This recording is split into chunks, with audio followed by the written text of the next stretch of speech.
Hello বন্ধুরা, এই গিমে পাতার আজ আমি বানাবো বড়া।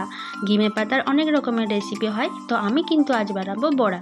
তো গিমে পাতাগুলোকে খুব ভালো করে ধুয়ে বেছে নিয়েছিলাম। তার মধ্যে দিয়ে দিলাম কুচনো পেঁয়াজ, কুচনো লঙ্কা আর সামান্য একটু বেসন, আর দিয়ে দেব সামান্য একটু হলুদ আর আন্দাজ মতো নুন, আর দেব কিছুটা কুচনো রসুন।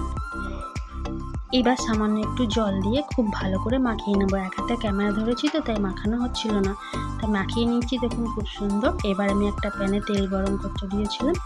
এবার আস্তে আস্তে বড়াগুলোকে আমি হাতের সাহায্যে দিয়ে দিলাম। এই যে দেখুন কত সুন্দর দিয়ে দিয়েছি। এবার বড়াগুলোকে আস্তে আস্তে উল্টে পাল্টে নেব।